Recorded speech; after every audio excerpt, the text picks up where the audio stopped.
I don't think I could live without you. Yes, more than anyone. Does your dad really have cancer? No. No. No. No. No. No.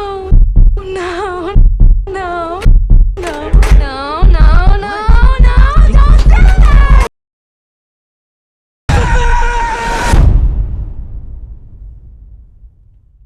A guy uploads a horror short to YouTube and it gets watched over 5 million times.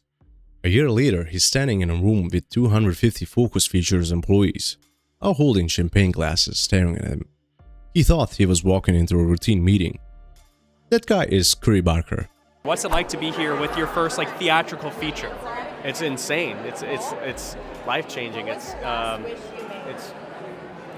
a completely different ballgame. And in the span of about 2 years, he went from making comedy sketches in his apartment to directing one of the biggest horror breakouts of 2026, a film called Obsession that sold over $50 million before it even had a wide release. How does that happen? Who is Curry Barker?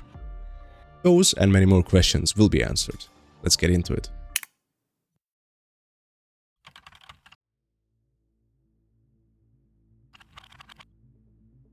Curry Barker was born September 22, 1999 and grew up in Mobile, Alabama. By his own account, he was a self-described straight C and D student, not exactly the academic type.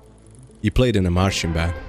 He had his own rock band and ran a YouTube channel with a few friends growing up. Horror was kinda his early obsession. In interviews, Barker has said that watching the Texas Chainsaw Massacre at just 11 years old changed something in him. 2 decades later, Barker would be chosen to direct a reimagining of the Texas Chainsaw Massacre. At 18, Barker left Alabama to study at the New York Film Academy Los Angeles campus, aiming to become an actor.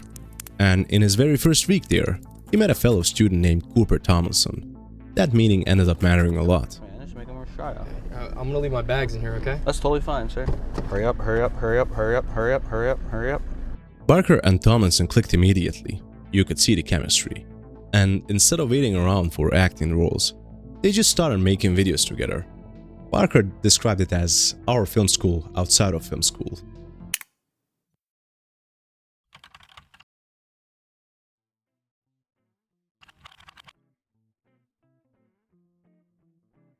But the real turning point wasn't a sketch. It was a short film. In 2023, Barker wrote and directed a horror short called The Chair and just put it up on YouTube. It ended up getting watched for more than 5.5 million times. That got the attention of producer James Harris. I thought that was a DJ. But anyway, he wanted to reach out and make it a feature. Barker kinda had a different idea. Instead, he pitched Harris on a completely different concept. The film that would become Obsession. But before that deal came together, Barker made something else first. A found footage horror film called Milk and Cereal. Made from a budget of roughly $800. Tell me, if you had $800 right now, what would you do with it? Cookers and cocaine. But Barker had different plans. So he did something that most people would never really do. He released the entire film for free on his YouTube channel. It went viral. It's been reported that the film reached roughly 2 million viewers, and horror fans and critics alike started paying attention to this guy nobody really heard about. Here comes the part of the story that isn't really glamorous, but it has a special place in my heart. Barker said he'd already been brainstorming on an idea about obsession, specifically the psychology of what happens when someone becomes fixated on another person. He just didn't know how to tell that story yet. I love you! Then one night, he invited some friends over to watch an episode of It's Always Sunny in Philadelphia. He had a small part in it.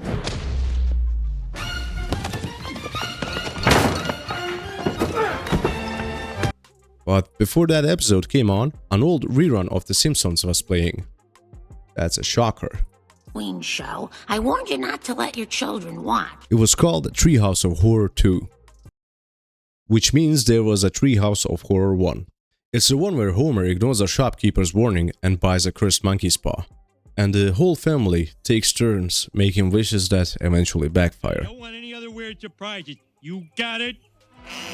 That episode itself was referring on a much older story. It's called The Monkey Spa. It's basically the granddaddy of the old saying, be careful what you wish for. Unless you wish for me. Barker said watching that, something clicked. He realized his obsession idea could work as a wish gone wrong story. Obsession follows a guy named Bear, played by Michael Johnston, a shy, awkward music store employee who's been in love with his coworker and longtime friend Nikki, played by Ida Navarrete. Navarrete? I hope I'm saying that right. Instead of just being honest with her, Bear buys a strange antique object called the One Wish Willow from a crystal shop. A toy that grants one wish when you snap its branch. He wishes for Nikki to fall in love with him. And of course the wish works. Almost too well. Nikki's feelings don't just turn romantic. They become consuming, obsessive, aggressive, increasingly dangerous, spiraling into something neither of them can control. Barker deliberately avoided the obvious visual shorthand for this kind of story. He ruled out the monkey spa, because it's been done a million times. He created his own object called the One Wish Willow. The premise is kind of the same, but it still has its own identity, so to say. Critics have pointed out that the film moves fluidly between genuine horror and the kind of uncomfortable cringe-driven comedy that Barker built his name on. It's also been read as a story with something to say about consent and selfish desire. Bear gets exactly what he wished for, and the film doesn't make it easy for him. Obsession premiered in the Midnight Madness section of the Toronto International Film Festival in September 2025. 2 days after that premiere, Focus Features entered exclusive talks to acquire the film for over $15 million, a deal that officially closed that October. In December 2025, Jason Blum and Blumhouse Productions came on board too. The film hit theaters in May 2026 with strong reviews. Critics specifically praised how confidently it swings between terror and comedy, and how much trust it places in its audience to go along with the increasingly unhinged premise. Barker himself said that the whole thing kinda felt surreal. It was like making a film with your friends and waiting for an adult to walk through the door. Barker isn't slowing down. He's already attached to write, direct, and star in Anything But Ghosts, a new horror feature set in the same shared universe as Obsession. You know this is gonna be a banger. And the big thing is, it was announced in 2026 that Barker would actually direct the new reimagining of the Texas Chainsaw Massacre. It came full circle. For Barker, that was the movie that started it all. For me, that would be I Am Legend starring Will Smith.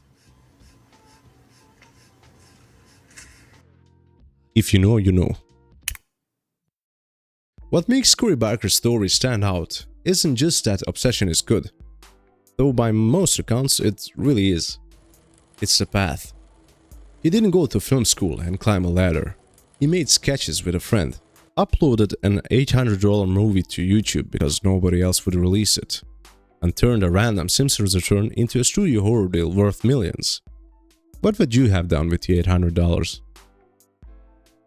Cookers and Cocaine. If you haven't seen Obsession yet, I genuinely recommend watching it. Maybe bring a friend or two. It's best going in blind. That's kind of what I'm used to. If you like this short commentary, please leave a like, maybe some breadcrumbs. If you have a spare $800 for me to lend out, it would be great. Cookers and Cocaine.